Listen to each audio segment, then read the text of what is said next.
Good evening, Hawks fans, and welcome back to another episode of the Atlanta Sports District. I'm your host, Russell Spence, coming to you directly after a 108-97 victory over the Brooklyn Nets. This was a hard-fought win in a game where it really should not have been. I thought we were very poorly coached tonight. I thought we made some very poor decisions with the rotation, and I thought that a few of our players brought ourselves out of the fire, ripped ourselves up, and saved this basketball game late in the game.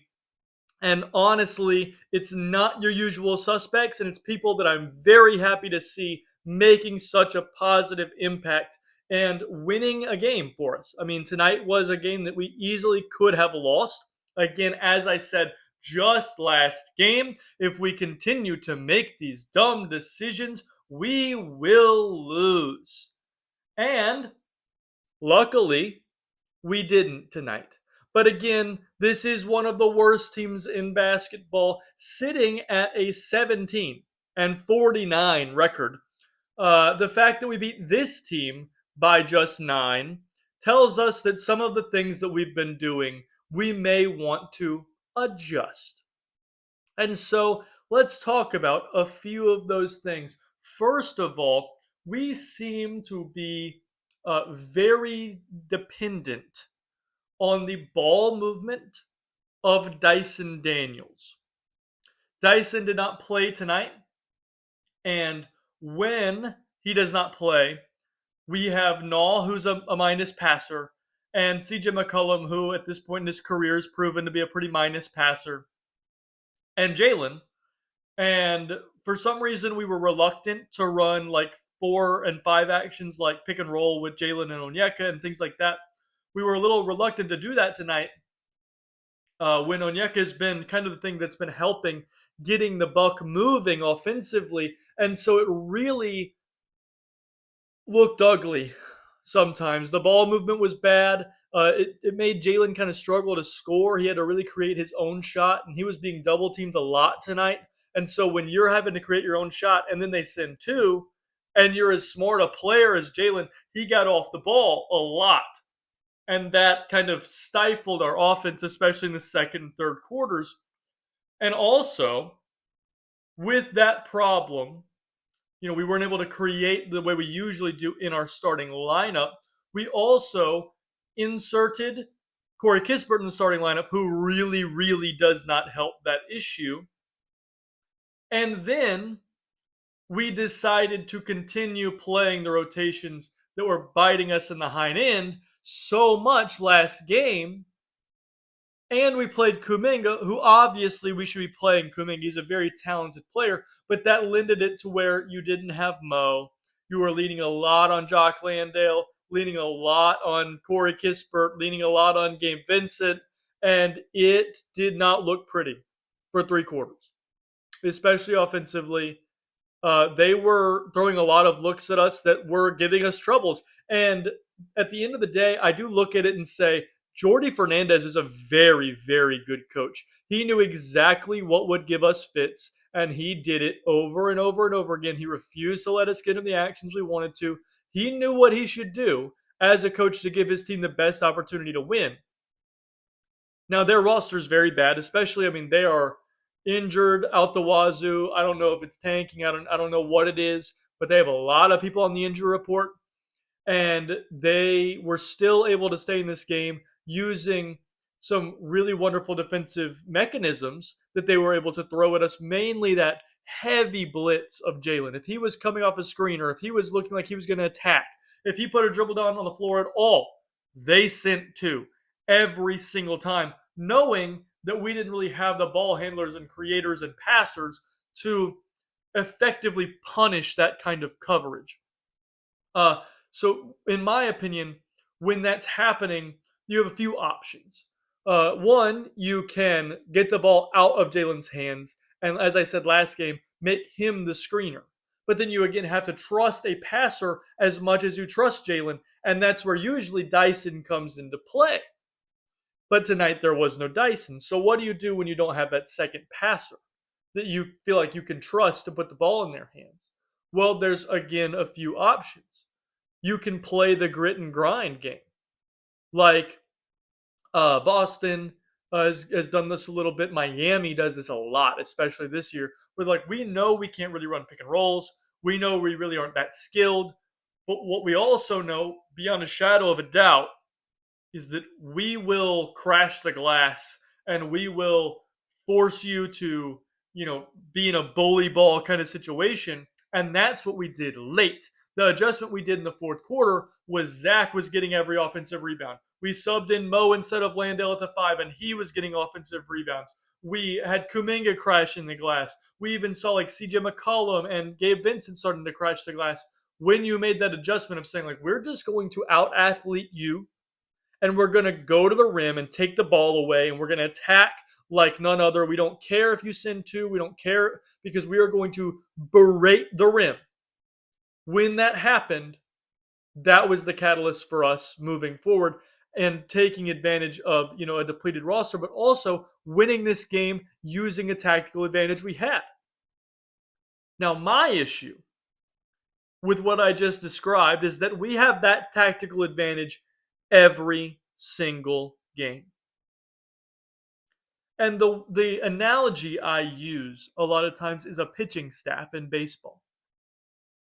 Let's say your 5 pitchers are like Roger Clemens, Nolan Ryan, Spencer Strider, Pedro Martinez, and John Smoltz. They're all really hard throwing right-handers.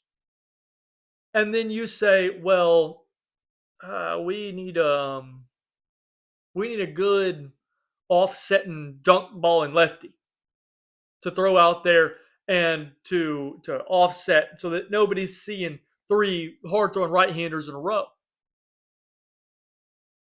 No.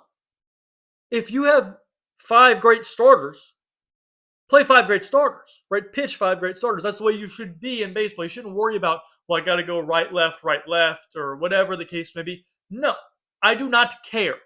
Whoever the best 5 are the 5 that pitch. Well, in basketball, I prefer 9-man rotations. So in my opinion, you play the best 9 men, no matter the position. And so when you look at our roster right now, like Kispert, Vincent, Landale, they're not in our best 9 men. They just aren't. And so you just have to find ways. Like I'm looking at like Dyson, Null, Jalen, Onyeka, CJ. That's what your 5 best right now. Kuminga's in there. Landale's in there. Kuminga's in there. Rishase is in there. Moge is in there. And then there's an argument between Landale and Newell and Vincent and Kispert of like those 4, you kind of have to decide who's your 9th best player. But those top 8 are the best 8 players on our team, and they have to play every night that they are healthy, no matter what. Because again, you look at that and you say, well, then you're playing a bunch of 4s. You're playing Jalen, and you're playing Mo, and you're playing Kuminga, and even Zach is technically like a 4-heighted player. That's a lot of 4s, Russell. Where's the minutes going to come from? I don't care if you have to play Jalen and Kuminga and Mo on the floor at the same time. Those dudes need to play significant minutes because they are part of the top 8 of our basketball team. When they play, we win. So play those guys, play your best players, and stop worrying so much about positions. Because I don't care what happens. I don't want to watch another minute where I'm going, we're undersized, we're under athletic, and to cap it all off, we're still not good at playing the positions that we're supposed to be doing. I mean, there were multiple times tonight where we had the lineup that was on the floor was like Gabe Vincent, Corey Kispert, Jock Landale, and CJ McCollum were on the floor at the same time. And I'm going, we're terribly small. We are very under athletic. And they're just beating us to every loose ball. They're beating us on the glass. They're driving to the rim. The defense is bad. I don't understand playing that many dudes who aren't in your top 8. Like your ninth man should play like 10 minutes a night, and the other 8 guys should get real minutes. I don't care where they have to come from. Figure it out. They're your best 8 guys. Play them. So that's my frustration.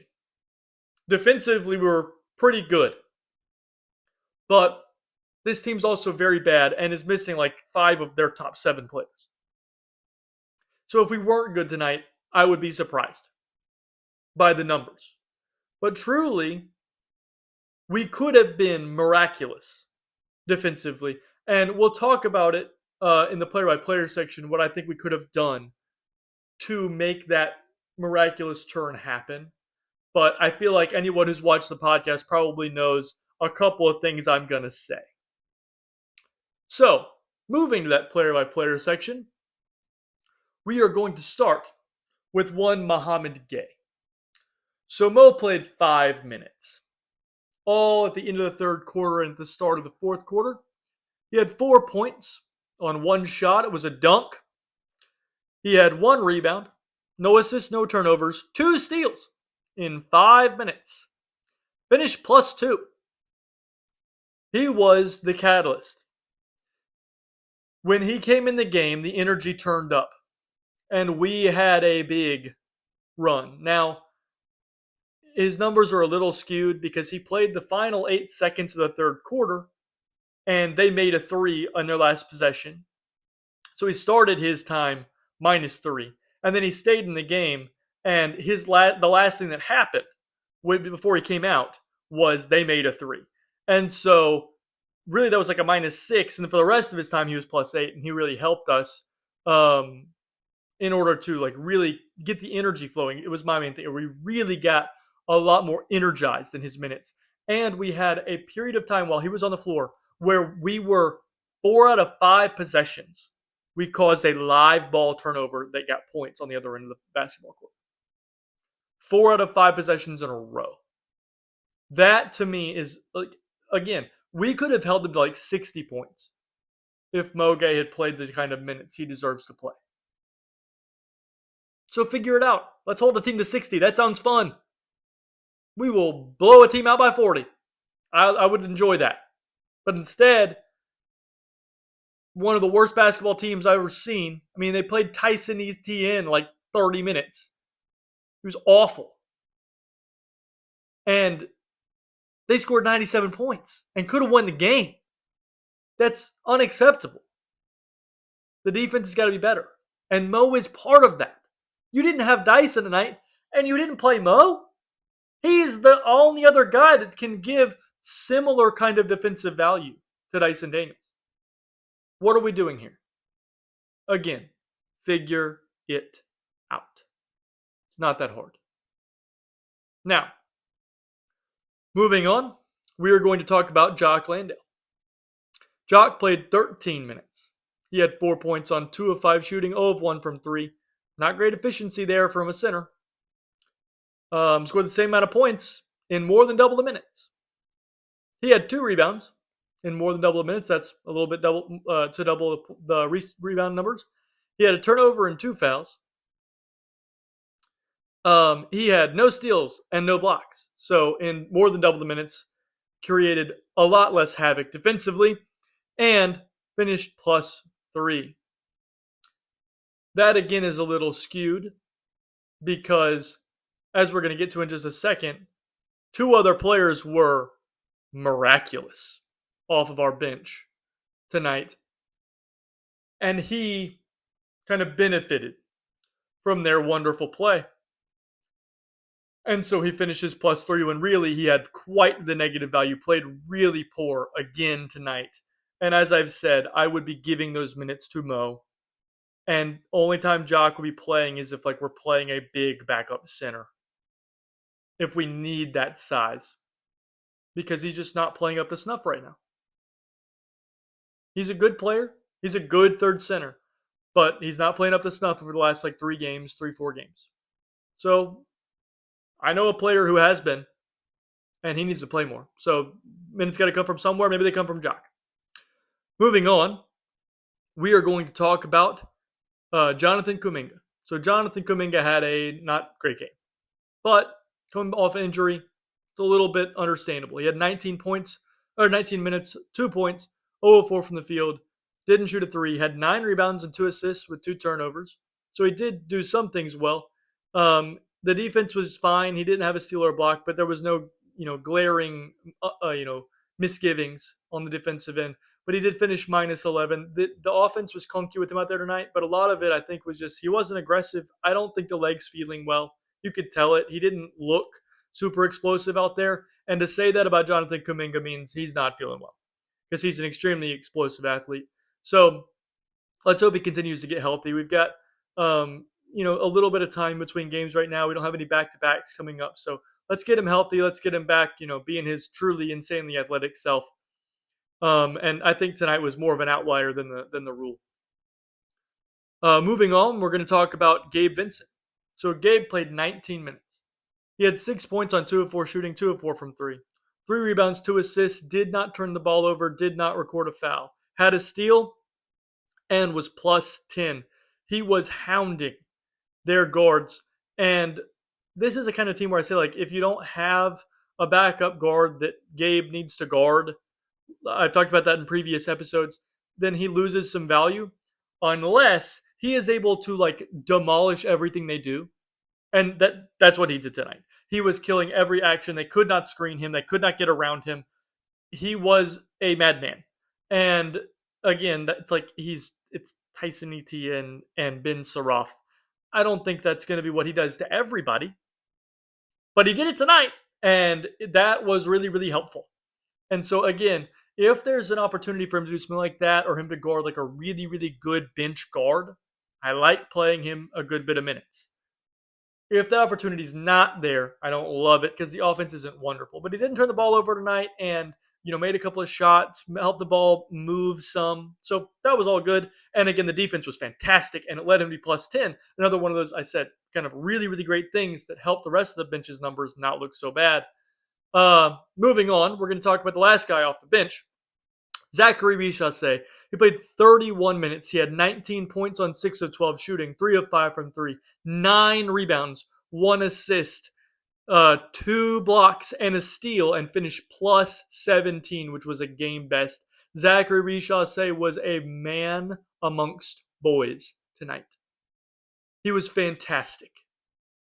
And it's the kind of thing where I look and I say, what the difference was he believed he could beat these guys. And so he went out and did it. That's the only difference. He believed he could, so he did. He attacked with vigor, and it went well. Do that every game. If you fail, if you utterly, horribly fail, I am okay with that. Because it gives us the opportunity to have you learn. And once he learns, he could be this every single night. He's so talented. He's so good defensively. He's so long. He's so athletic. Just go and do the thing. Just play hard. Just attack. Just believe in yourself, dude. You're so good. Just do it. I mean, quoting Nike. They got something there. Just do it. Because you can. Believe in yourself. Because tonight he was awesome. The defense was so fantastic.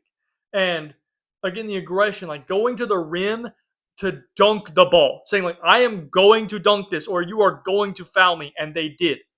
They said, oh man, there's no stopping that, foul him. And then he got to the line and he made his free throws. He played so well. He played like a guy who believes in himself. And that has been a rare occurrence for Zach this year. And it was great to see. Now, moving to the starters. Corey Kispert started the game tonight ahead of Zachary Richase. That makes me want to throw up. With how good Zach was tonight, that is a slap in the face. He had 20 minutes. He scored 7 points on 2 of 8 shooting, 1 of 5 from 3. 3 rebounds, 4 assists, 1 turnover, didn't have a steal or a block, finished plus 6. He played terrible. I know he was +6. You're going to hear why that doesn't matter because the rest of the starters destroyed them. He was awful. Stop playing that guy. Again, I don't care if sometimes he's Dr. Jekyll because a lot of times he's Mr. Hyde. And when he's Mr. Hyde, he's one of the worst players on our team. And I like Corey. He seems like a good dude.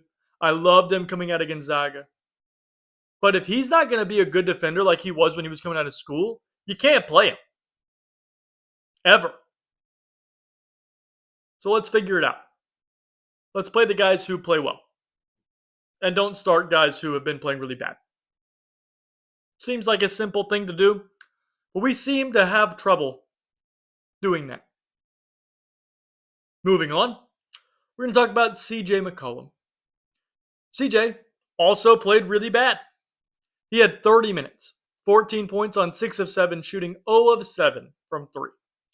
He had 4 rebounds, 2 assists, 3 turnovers. Not a great turnover to assist ratio there. He had 1 steal and finished +1. He was really bad. Now, he has to play a little more because he does help create a little bit of offense.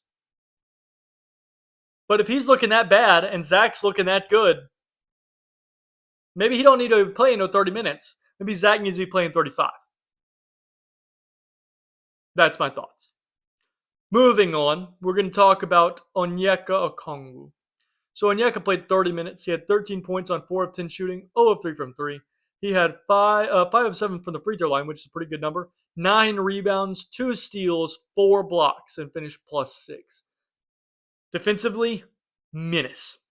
Offensively, for some reason we weren't using him to maneuver the offense as much tonight, and it hindered it. The offense wasn't as good with Onyeka on the floor tonight as it usually is. And so I don't really know why we didn't have him as involved in some of the actions. We didn't run any of the hub stuff where he hits back cuts and things like that. There was very little dribble handoff from him. Again, I would have loved to see some 4-5 pick and roll with him and Jalen. None of it. But defensively, he was a dog tonight. Fantastic work. And again, was very productive on the end of the floor with a lot of stocks. But at the end of the day, stocks don't really always tell the story. But tonight, they did. He really played that well defensively. Moving on, we're going to talk about Nickeil Alexander-Walker. So Naw played 36 minutes. He had 18 points on 5 of 13 shooting. Still not great efficiency. 2 of 8 from 3. Not great efficiency. 2 rebounds, 2 assists, 2 turnovers. Not great turnover to assist ratio there. He had 3 steals and finished +9. Again, that's the difference. When you can give an extremely positive impact on defense, then when your offense isn't great one night, you're still +9 in the stat book because you're a great defender and you still made a positive impact. That's the difference. In tonight's game, in every game we've won this season, when we've won it and he's had any sort of positive impact, usually it's because whatever he gives you offensively is just gravy because his defense is always a positive. That is the reason why he is a part of our future, a part of our younger core, because he gives you that defensive output while also being able to help some offensively. He's not a wonderful, amazing offensive player, but he's just good enough where he can help you on that end, and the defense is so fantastic that he's always a positive. So that's wonderful to see from him, and I would like to see us understand that and lean into other players that give us the same thing, i.e. Mo Gay, i.e. Zachary Richase. These guys who, no matter what, they're so good defensively, they always give you a positive. Lean into those guys because they're really valuable. Now, lastly, we're going to talk about Jalen Johnson. So Jalen played 36 minutes. He had 21 points on 7 of 15 shooting, 4 of 7 from 3, 9 rebounds, 9 assists, only 2 turnovers, had 2 steals, and finished +12, which was the best for the starters. Jalen looked like a superstar. They were sending doubles at him all night because they knew it was a problem. Early on, he was just racking up assists.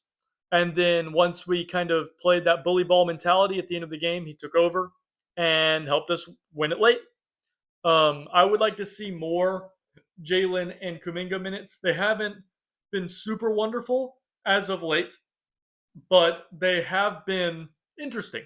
I want to see how well they play together for like future reference. And also, I want to see more Mo Gay and Jalen minutes together. They looked so good playing next to one another in this fourth quarter. When Jalen doesn't have to worry about the defense, he gets to really take over offensively, and Mo just cleans everything up. And it looked really great. And so, I mean, I would even love to see like a Kuminga, Jalen, Mo lineup, or even maybe a Zach Kuminga, Jalen, Mo lineup, and sit there going, we're going to out athlete the crud out of you, and there's nothing you can do about it. That sounds fun to me. And that's what a lot of good teams are doing. Look at a lot of the teams in the NBA. They don't have traditional like positions on the floor. They have big dudes who play defense and can score some. And one guy who makes the offense run. Let's try that. I think that would be fun. Moving on, our next game as we move forward, it is against the Milwaukee Bucks on Saturday. It's at 3 p.m. Again, afternoon start. We got a matinee. Bucks are struggling. They're in the lottery still. We would be very helped by our draft position to beat them.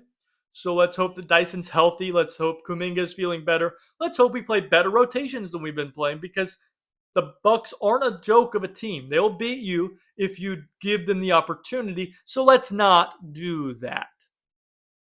With that being said, please like, comment, subscribe here on the YouTube. Share the podcast with a friend as best you can. I mean, if you've got a buddy that you talk about basketball with in the office, shoot it to him real fast. I'm also on all the socials, and I post the video every single after every single game on every social I have, so you could share that post as well. It's Reddit, Twitter, Blue Sky, Instagram, all of them you can think of. You know, help support the podcast in that way. I hope we can continue to play better. This is an 8th straight win. Let's go for 9 on Saturday against the Bucks. And above everything else, I hope you have a great day.